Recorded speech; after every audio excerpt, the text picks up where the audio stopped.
as we continue our study through Matthew. We have been in chapter 5 for quite a while as we look at the Sermon on the Mount.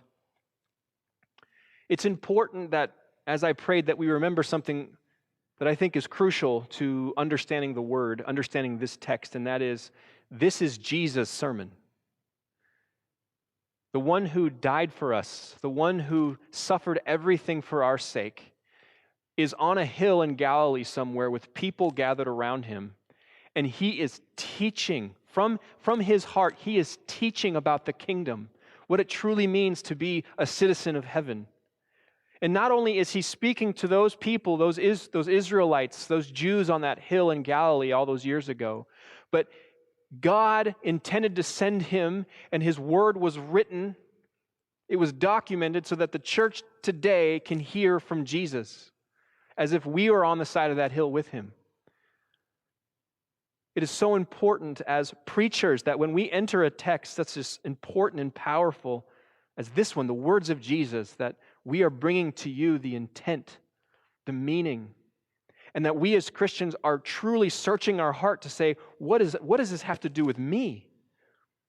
How is God pointing out my sin? How is God drawing me closer to him? What is Jesus telling me? And so to get our context and to wrap our minds around this, we'll start reading, and I'll begin from verse 17, chapter 5, verse 17, and read through verse 42 as we look at this text today.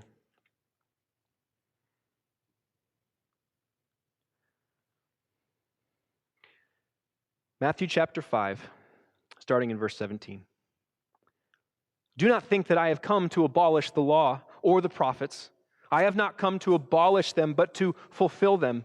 For truly I say to you, until heaven and earth pass away, not an iota, not a dot will pass from the law until all is accomplished.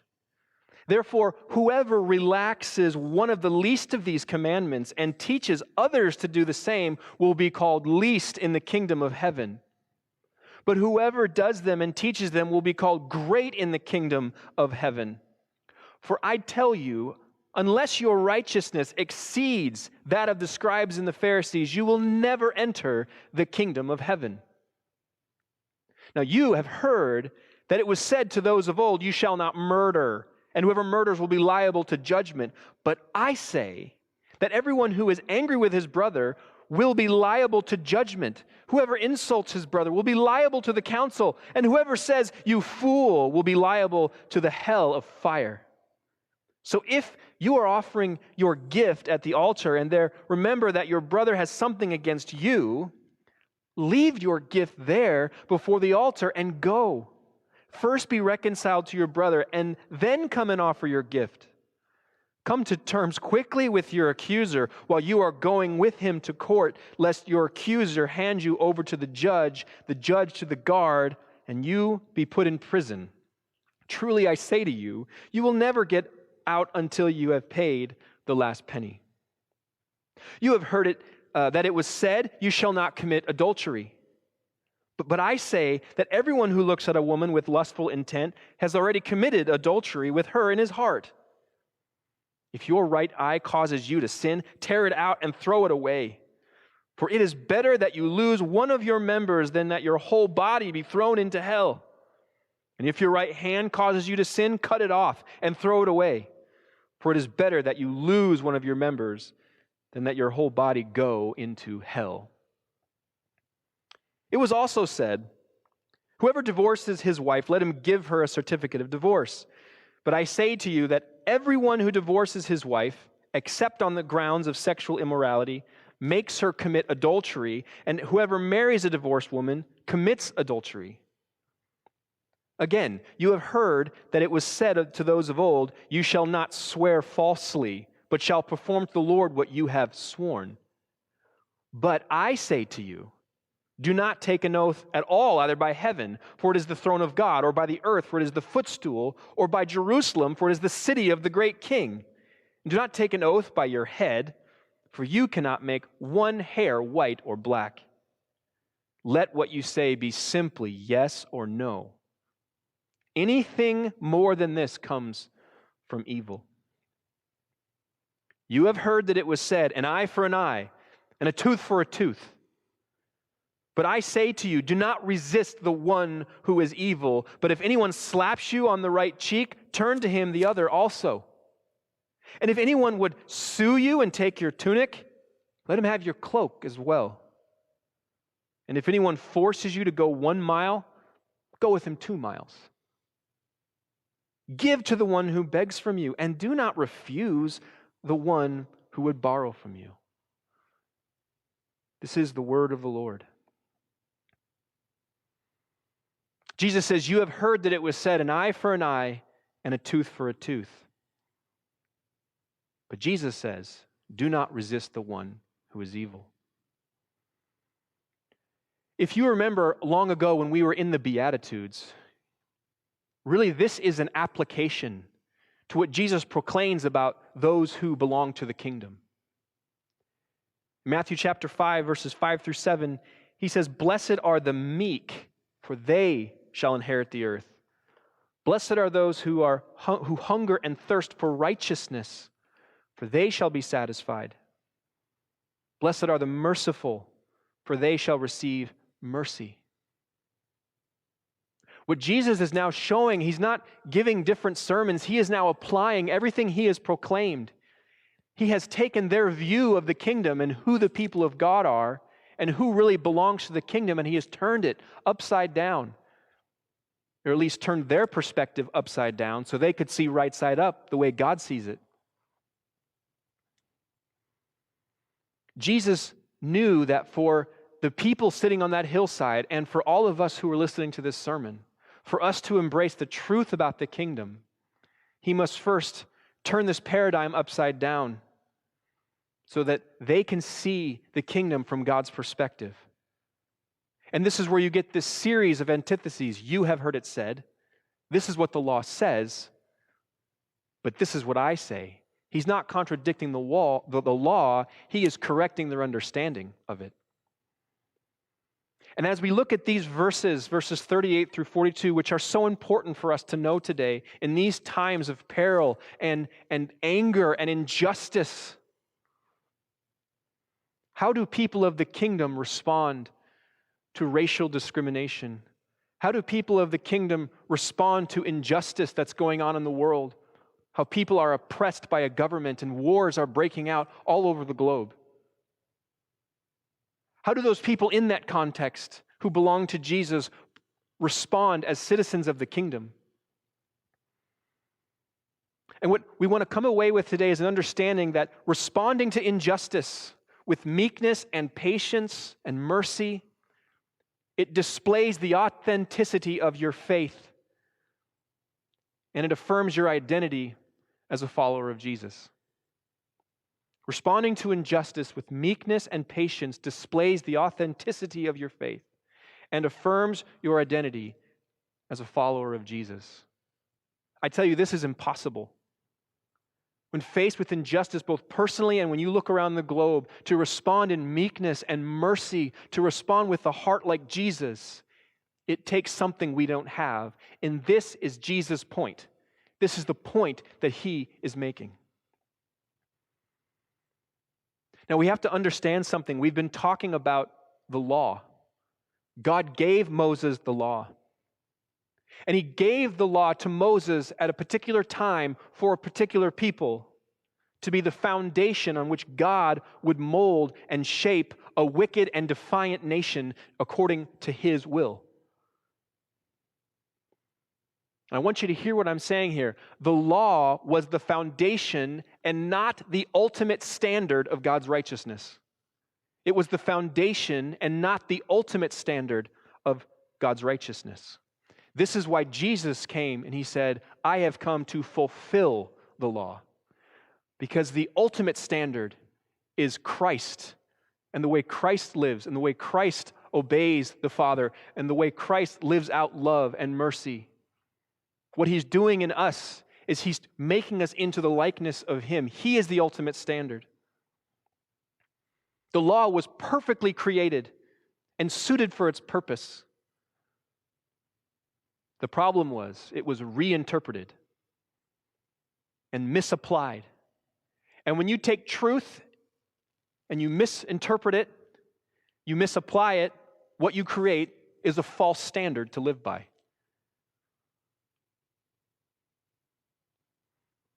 Israel was led away from God.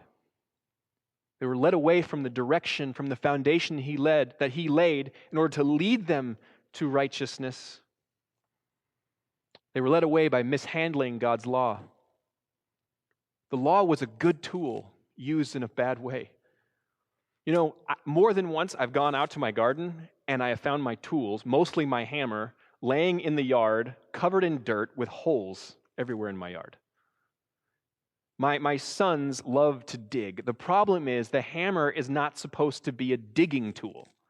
You should never get dirt on your hammer if it's used correctly. And yet my sons love to use it to dig holes, and they do more damage than good.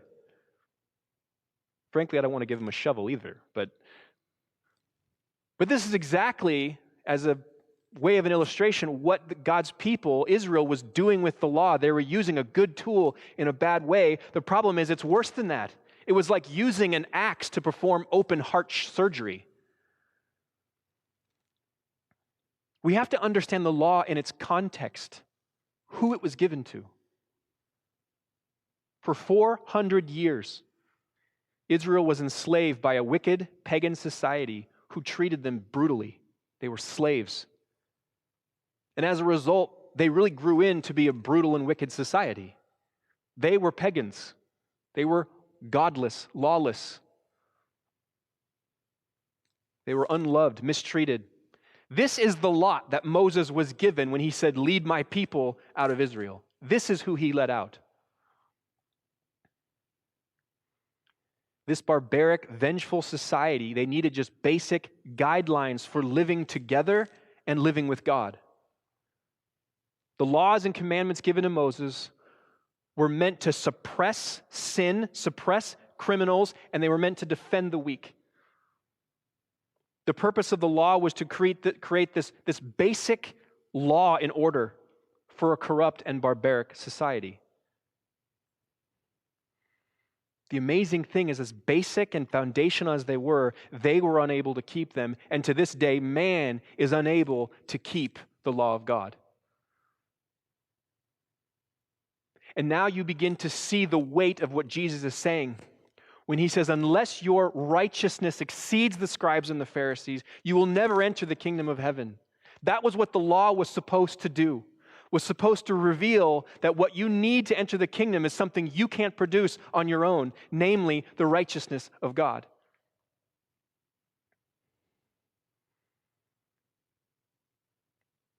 The law only exposed the reality that the root problem cannot be solved by the law itself. The law just reveals the sin, because the root problem lies in the heart of man, and this is what Jesus is speaking to on that hillside in Galilee. He wants to get to the heart, because therein lies the root of the problem. The goal of Christ's message is to reveal to a self-righteous, sinful society that they are lawbreakers and that they do not have the righteousness needed to enter the kingdom of heaven. What God introduces to Moses in the law is he introduces both God's justice and God's mercy. Now, even in our society today, and in much of the world, there are laws. And in the Western world, we understand laws basically to be a set of rules, a set of regulations that are made and enforced by the government in order to regulate society, to regulate the conduct of people that live in that society. In order for the society to remain civil, in order for the society to remain orderly, there needs to be an understanding that the rules, the law, must be upheld. And when broken, there must be a proper consequence for the law that was broken. The consequence for breaking the law must be delivered to ensure the safety and the civility of that society. And this is what the law of retribution was meant for. This is what Jesus is referencing. We have this concept in our law today. We call it Lex Talionis. Basically, the punishment needs to fit the crime. This is what God has established. This is what he did establish through Moses for this barbaric, rebellious people, Israel. The law was there to ensure really two things: that people would not take the law into their own hands, and secondly, to protect people from falling into this never-ending cycle of bloodthirsty revenge. 3 times in Exodus, Leviticus, and Deuteronomy, this law of Lex Talionis, the punishment being connected to the crime, the right punishment for the crime, 3 times. In Exodus chapter 21, but if there is harm, then you shall pay life for life, eye for eye, tooth for tooth, hand for hand, foot for foot, wound for wound, stripe for stripe. In Leviticus chapter 24, if anyone injures his neighbor as he has done it, shall it be done to him. Fracture for fracture, eye for eye, tooth for tooth. Whatever injury he has given, a person shall be given. The thing that needs to be remembered is God gave this to Moses not for the people to execute themselves, but for the leadership in Israel to execute the punishment, to remove the retaliation from the hands of the person who was offended or hurt and given over to a governing authority. In Israel's case, it was God as the ultimate authority being exercised through the judges and the priests. Deuteronomy chapter 19, the judges shall inquire diligently. And then it says, your eye shall not pity. It's not to be emotional. The law is the law. You should hand it over. It shall be life for life, eye for eye, tooth for tooth, hand for hand, foot for foot. And again, what makes Israel so unique is that these rules, these regulations, the law, they were made and handed down to the people by God himself. They were both a nation and a people of God. The law was established to help them live in peace with God and with one another. It's important to know, though, this, again, is the foundation from which God is working to conform a people according to his will. The law that's laid here presupposes, it assumes the existence of sin. Consequences, law that's established today, this Lex Talionis, it's put down there to assume that people will break the law, and therefore there must be a punishment.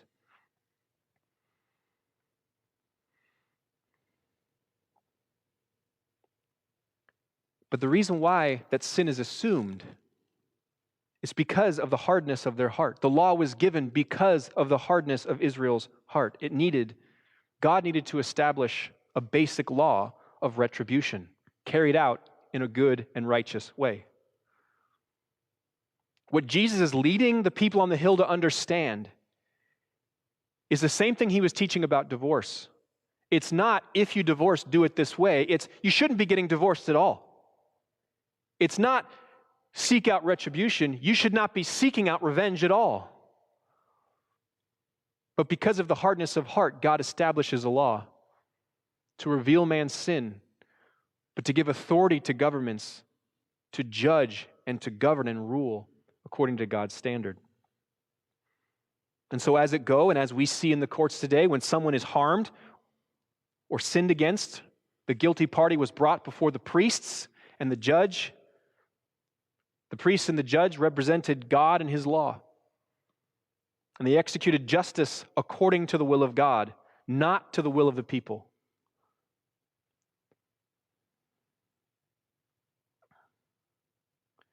It was a foundational law, which showed them that they could not take the law into their own hands, but they needed to hand over to God and to trust the judgment of God. The problem in Jesus' day is that the Jews had taken this law and they have misinterpreted it as God's permission to take vengeance. And they said, according to the law, I have the right. I have the right to retaliate. I have the right to take vengeance. And yet we know that was never God's intent. He simply wanted to protect them from their own hearts, from their excessive vengeance, to curb these wicked vendettas. So Jesus contradicts their teaching and he says, but I say to you, do not resist the one who is evil. Now we have to understand something to understand what Jesus is saying in the right context. He is in no way eradicating the responsibility of a government or a nation to exercise justice. He is showing how citizens of the kingdom are called to respond when they are treated unjustly.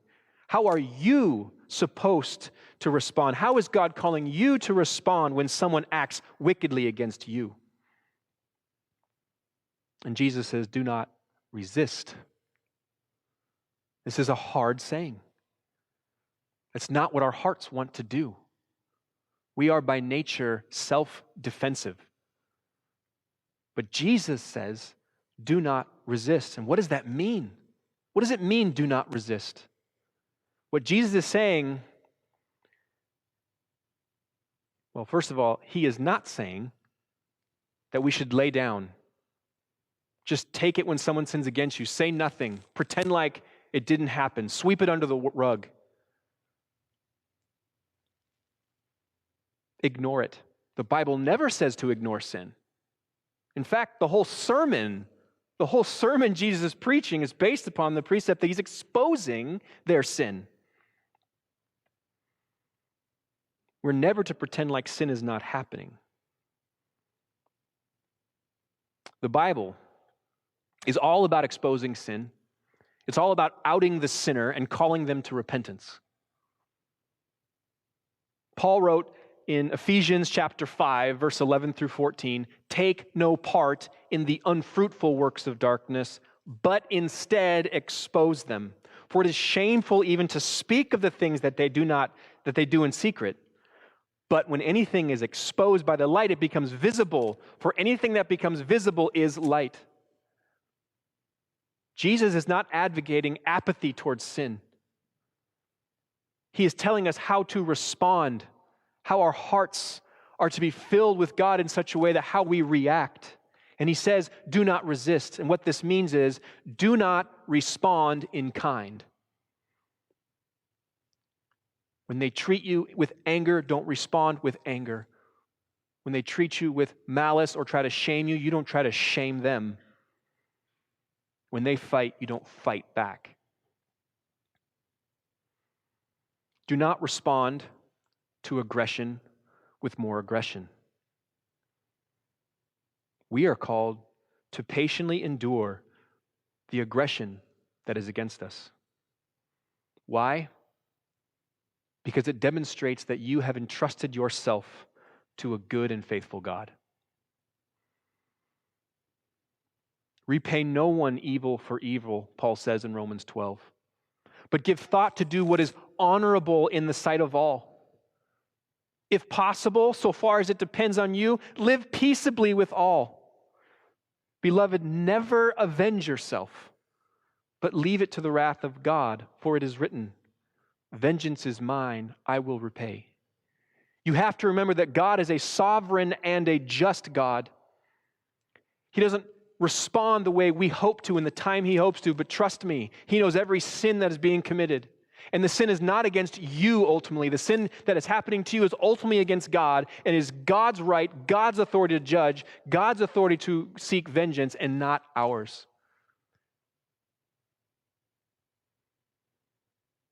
Blessed are the meek. Blessed are the merciful. Blessed are those who hunger and thirst not for bloodthirsty revenge, but who hunger and thirst for righteousness. These are the citizens of the kingdom.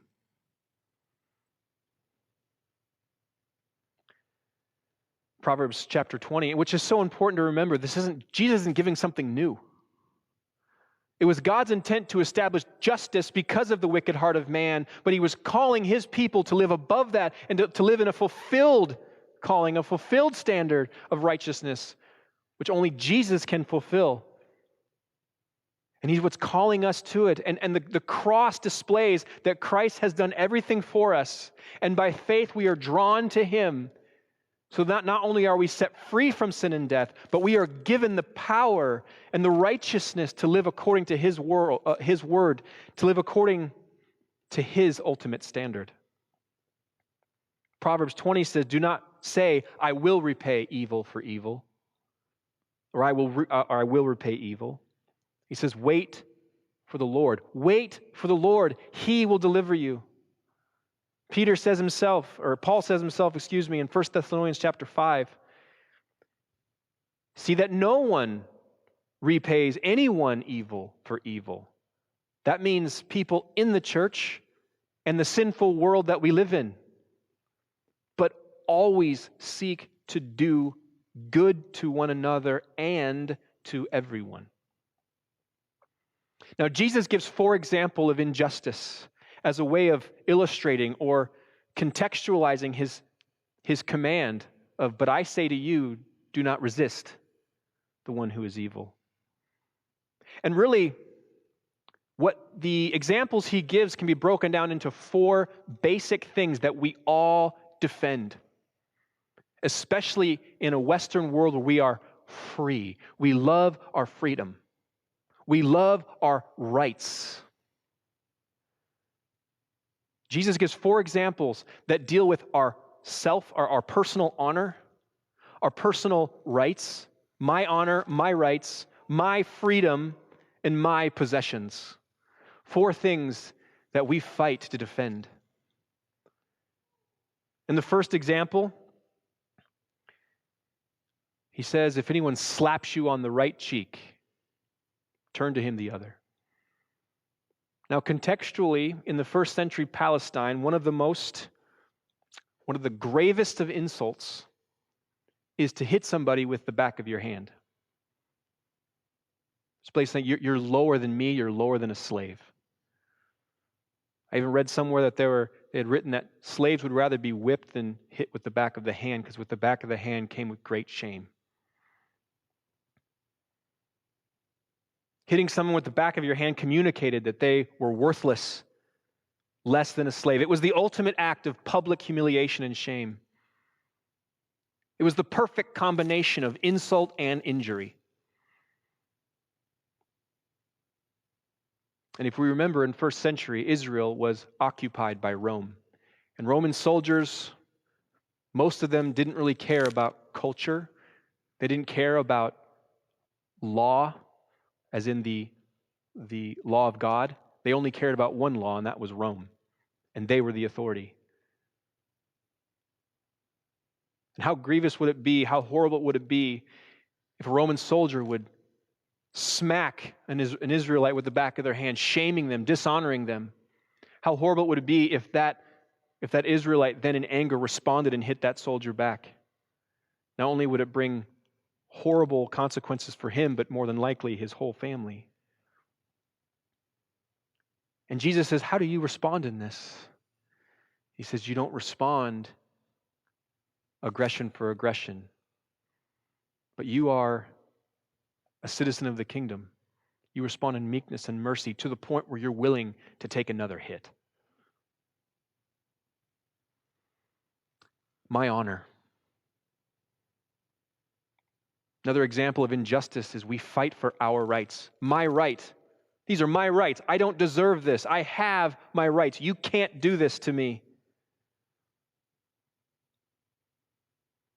The assumption in this is that someone is stripping someone of their undergarment for what I believe is an unjust reason, because Jesus in the context is talking about this injustice.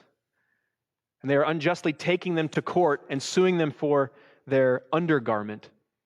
And he says, if they come and they want to sue you for your undergarment, you settle and give them your outer garment. The outer garment. In fact, the outer garment, according to the law, was the inalienable right of a citizen of Israel to keep. That outer garment was not only your coat, it was your blanket at night. You couldn't just take someone's outer garment. And Jesus says if they're going to go after you and unjustly sue you, use the courts against you, you're willing to even give them your outer garment. That's just crazy. David, I think you're maybe overstretching the interpretation here. But the point that Jesus is getting at is, what is your treasure? What is your true possession? What are your real rights? You've sacrificed, you've laid your rights down for the sake of the gospel. Your citizenship is in heaven.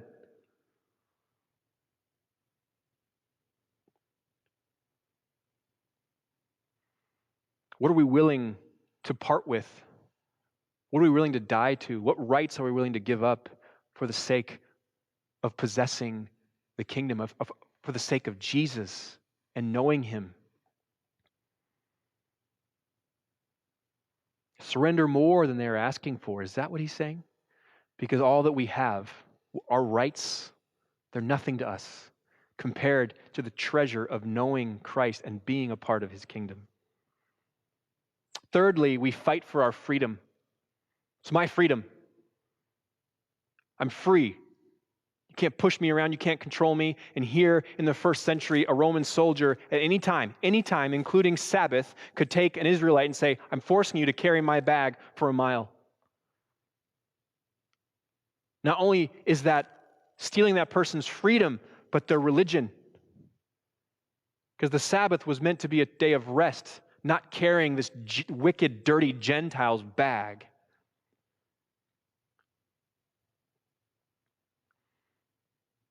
Jesus says, don't resist injustice, even to the point where you're willing to go the extra mile to demonstrate grace, to demonstrate true freedom. That your freedom isn't defined by the freedoms that you have in your own country or according to what you believe freedom is, but your freedom is according to Christ. That because of freedom, you have been set free. Christ has set you free, that we may no longer be bound by a yoke of slavery to sin. And because we are set free from sin and we belong to Jesus, these other freedoms that we have are so secondary. I hear in the news, as you watch my country just in turmoil, torn apart, that people are protesting in the streets. And they do have the right for peaceful protest to proclaim what they believe is wrong. But we're not watching the peaceful protesters. We're watching angry, violent people in the news. And unfortunately, there are too many Christians on social media approving them, so-called Christians. Well, I understand why they're angry. Yes, they're angry because they don't have the heart of God. Yes, sin causes us to be angry, but we don't respond in kind. We are called to love. We are called to peace. We are called to prayerfully entrust ourselves to a good and faithful God. Are you willing to go the extra mile?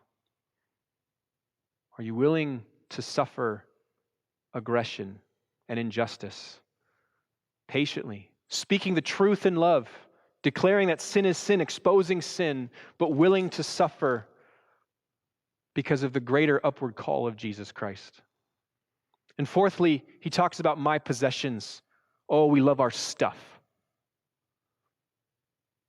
Somebody asks me for something, someone wants to borrow something, Jesus says, just lend, just give and lend. When our treasure is ultimately Jesus himself, what is it that we hold on to? What are these things that we have? They're nothing. They're all going to burn away. Jesus is calling us not only to pursue peace and long-suffering, he is calling us to do it generously. He's calling us to have a generous spirit.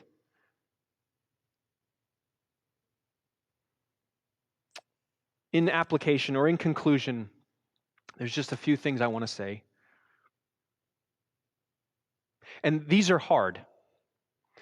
Even as I was preparing the sermon this week, I struggled with the sermon because through it all, I was exposed to was my own self-defensive heart. In comparison with Jesus, everything he is describing, he lived perfectly. Like a lamb led to the slaughter, he opened not his mouth.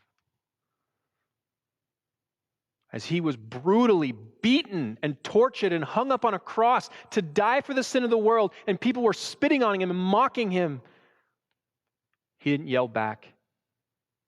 He didn't call on God to bring down fire. He endured, and he says, Father, forgive them. And then he says, this is how you're called to live. Be like me. This is the righteousness. This is the standard for citizens of the kingdom. But I want to say something very clear. Showing grace and forgiveness does not mean shielding the law from sinners. Justice is something God has established. We have to notice in this text that Jesus is not talking about taking personal revenge on the person who did the offense. He is talking about taking personal revenge. He's saying that's the sin. He's not talking about the act itself. We can trust, at least in our society, we can entrust ourselves to the government that God has placed us in. That is not true for everyone. There are many people in the world who suffer the way the first century Israelites did, or even the government was unjust. But we are called to the same thing. But where justice can be served, we should not shield people. We are allowed to demand that the authorities do justice and handle the violators. What Jesus is dealing with is taking that personal revenge. There are bad examples of people trying to be merciful and doing the wrong thing. Unfortunately, how many stories have I heard where a pastor or a youth worker committed a sin against someone younger or weaker than them, and in the name of mercy and forgiveness, they were not handed over to the authorities. You don't get to shield people from the consequences of their sin. God has given you the authority. You should hand those people over the authority and let justice be done. But you seek forgiveness. You don't have to hold that bitterness in your heart. You don't have to seek that revenge. You can give it over to a God, a holy, loving God. Vengeance is mine, I will repay. We don't want to swing so far to mercy that we dismiss that God has given us justice, and it's for us to hand over to Him, over to the authorities, over to the judge. There are consequences for sin. And when the sin is also breaking the law, we as Christians, we are not called to shield people from the consequences of their sin. But we are called to peace, love, forgiveness, grace, long-suffering.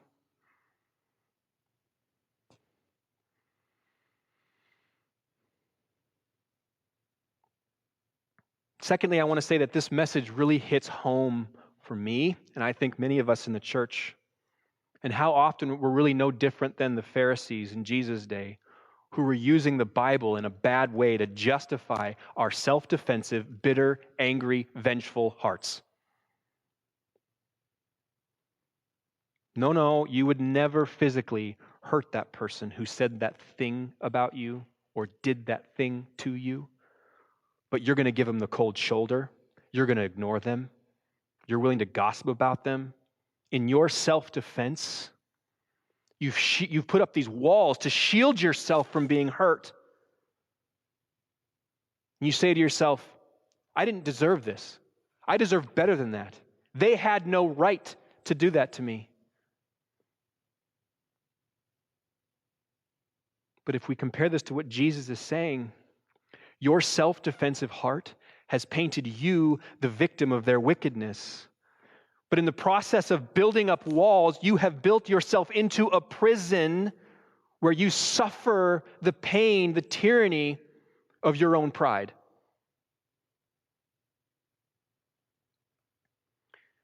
One of the Lord's saints who's lived on this earth, and died many years ago was Dietrich Bonhoeffer, a German born in Breslau in 1906. He grew to be one of the greatest theologians of his time. He was a pastor. He was a theologian. He studied both here in Germany, but also the United States. And even when he could stay in America and be safe from the persecution of the Nazis, he chose to go back to his home country, where he would continue to publicly denounce the Nazi regime. This ultimately led to his arrest in 1943. He was hanged as a conspirator in 1945. One of the works of Dietrich Bonhoeffer was The Cost of Discipleship, which is dealing with this passage. No one understood injustice more than Dietrich Bonhoeffer. But in the 20th century, no one understood greater what it meant to be a citizen of the kingdom of God than Dietrich Bonhoeffer. And in his book, The Cost of Discipleship, talking about this text, he wrote something that was so powerful, so transforming for me, that I feel like me describing it wouldn't do justice, and I just want to read it to you. And I want these words to wash over you. A man of God expressing his heart, his understanding of what it means to live in meekness and mercy, to live as a citizen of the kingdom in the context of a sinful, wicked, unjust world. And this is what Dietrich Bonhoeffer said. This is what he wrote. The only way to overcome evil is to let it run itself to a standstill, because it does not find the resistance it is looking for.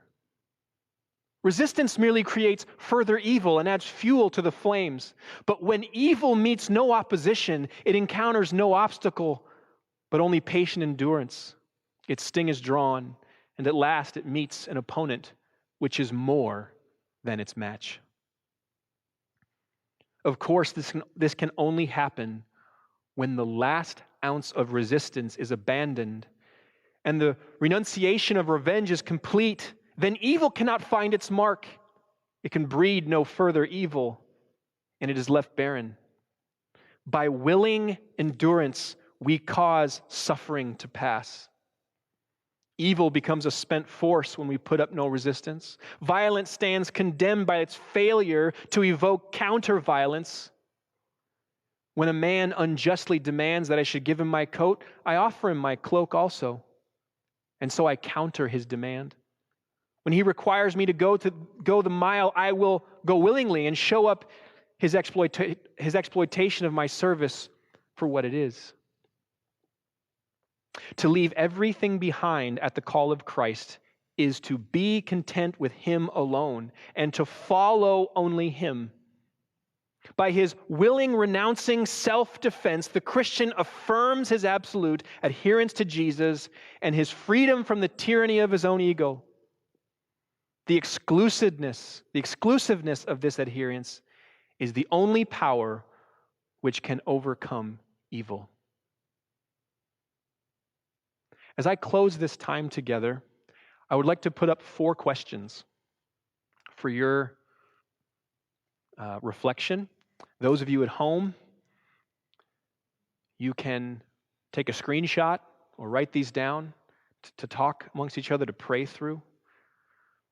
Because this idea of having this self-defensive heart, being set free from the tyranny of our pride and our ego, to experience the fullness of what it is to be in Christ. This is what God wants to show us this morning. So we're going to leave these questions up for just a little bit, to ponder on them, to think about them, and I pray to fellowship together in response to what God is teaching us from His Word.